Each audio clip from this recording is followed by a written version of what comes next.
हम और हमारा समाज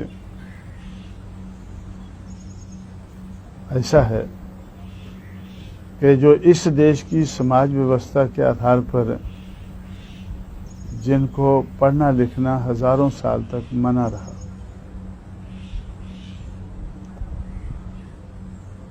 और उसके शिक्षा के अभाव के कारण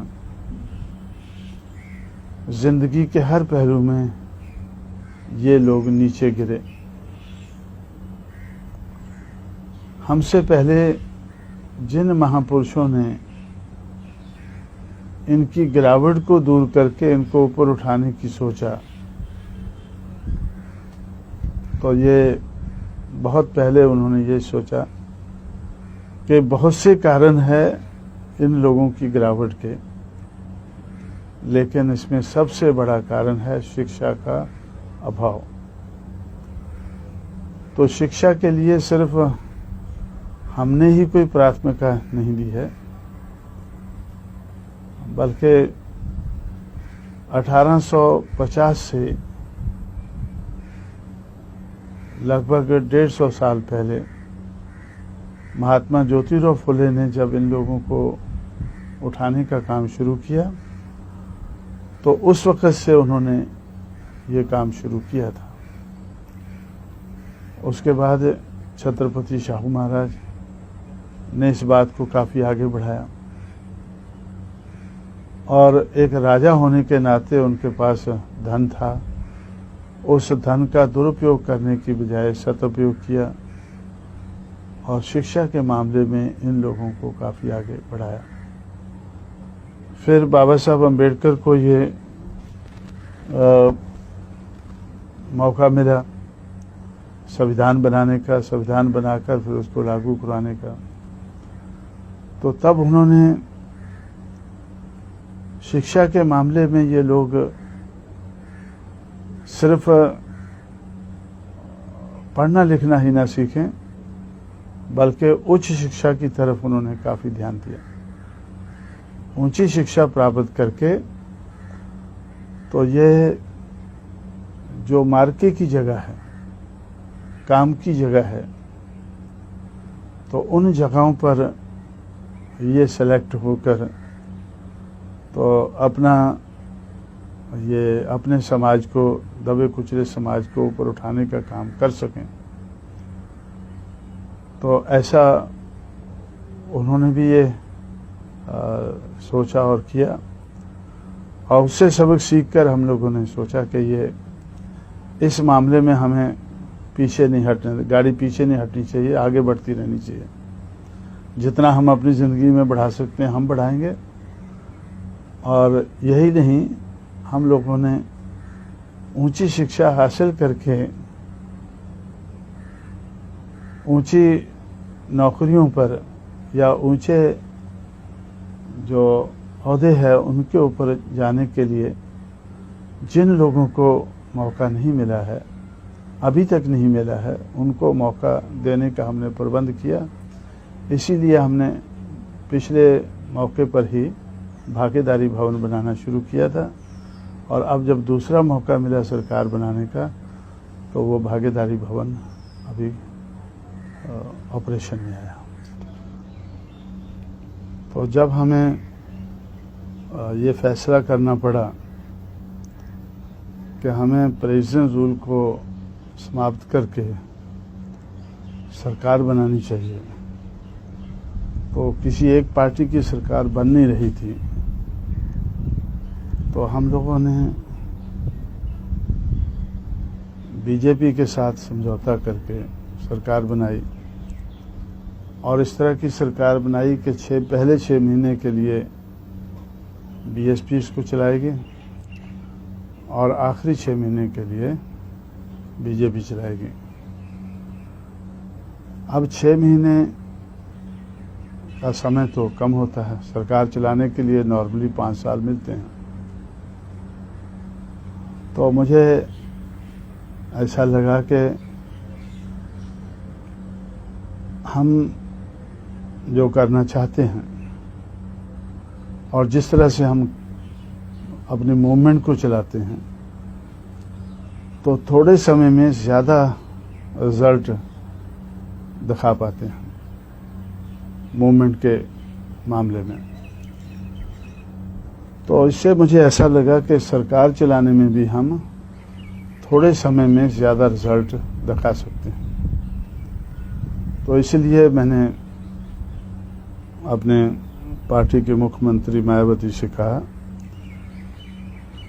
कि मैं कोशिश करके आपको 6 महीने के लिए सरकार चलाने का मौका दे रहा हूं, लेकिन 6 महीने में भी 6 साल का काम किया जा सकता है।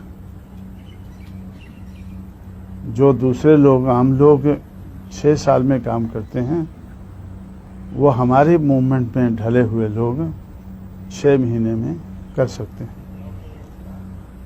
तो सरकार के हर पहलू में को टच करते हुए मैंने उनसे बताया कि ये जैसे लैंड टू द लैंडलेस सरकार की तरफ से जो योजना बनती हैं, तो मैं तो समझता हूं कि जो 20-22 साल में काम नहीं हुआ है वो 6 महीने में हो सकता है। उन लोगों ने कागज के ऊपर पट्टे काट के दिए हैं, लैंड टू द लैंडलेस। अब हमें पोजेशन देना है। जितने पट्टे उन्होंने 1972 से लेकर 1994 तक काटे हैं 22 साल में, और मैं समझता हूं कि 6 महीने में हम उनका पोजेशन दे सकते हैं, क्योंकि लैंडलेस के लिए पट्टा इतना इम्पोर्टेंट नहीं है जितना पोजेशन इम्पोर्टेंट है। तो इसलिए ये काम जो उन्होंने 22 साल में कर लेना चाहिए था, तो वो उन्होंने नहीं किया। तो आपको ये 6 महीने में करना है। इसी तरह से डॉक्टर अंबेडकर ग्राम विकास योजना, ये सेंट्रल गवर्नमेंट ने अंबेडकर की बर्थ सेंटेनरी मनाने के मौके पर बनाई, और उसमें राज्यों को ये स्कीम लागू करनी चाहिए। लेकिन पूरे देश में कोई भी प्रदेश इसको लागू करता हुआ हमें नजर नहीं आया।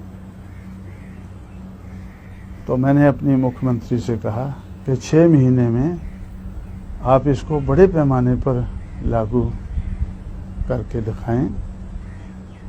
इससे उत्तर प्रदेश में तो लाभ होगा ही, लेकिन दूसरे प्रदेशों में भी उनको इससे प्रेरणा मिल सकती है, सबक मिल सकता है। और इसी तरह से जो गवर्नेंस के और पहलू हैं, उनकी तरफ भी मैंने काफ़ी ध्यान दिलाकर उनसे एक एक करके बताया कि हर फील्ड में कम से कम 6 साल का काम इन 6 महीनों में आप कर सकती हैं। तो इस किस्म का चैलेंज इनके सामने रख के इनको सरकार चलाने का मौका दिया, और मुझे ऐसा लगता है कि उस दिशा में ये काफ़ी हद तक कामयाब हुई। संदेश की तो इस देश में कोई कमी नहीं है। कमी अगर है तो उसको करने की कमी है। इसलिए मैं तो इसी में विश्वास रखता हूं कि संदेश दूसरों का, प्रोग्राम दूसरों के, प्लानिंग दूसरों का, लागू करना हमारा काम है। क्योंकि दूसरे लोग तो बहुत अच्छा प्लानिंग करते हैं, प्रोग्राम भी अच्छे बनाते हैं, रेजोल्यूशन बहुत बढ़िया बनाते हैं। तो जब हमारे आगे बढ़ने से कांग्रेस पार्टी पीछे हट रही थी, तो राजीव गांधी मुझसे मिले। उन्होंने कहा कि भाई आप हमारा इतना विरोध क्यों करते हैं? आप हमें आगे बढ़ने से क्यों रोकते हैं। ये देखो हमारे रेजोल्यूशन, कितने बढ़िया रेजोल्यूशन है, कितने बढ़िया ख्याल है हमारे, कितना बढ़िया उपदेश है, और उसके आधार पर ये हमारे प्रोग्राम है और ये प्लानिंग है। तो ये और हम क्या कर सकते हैं। तो मैंने उनसे कहा कि भाई ये सब कुछ से मैं सहमत हूँ, इसके बारे में मुझे कोई उपदेश देने की ज़रूरत नहीं है, लेकिन ये जो सब कुछ अच्छा आपने किया है, जो बनाया है, इसको करने की ज़रूरत है।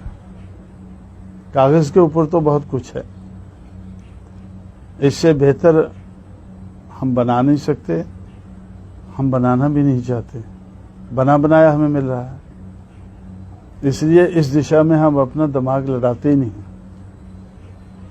तो ज़रूरत अगर है तो करने की है।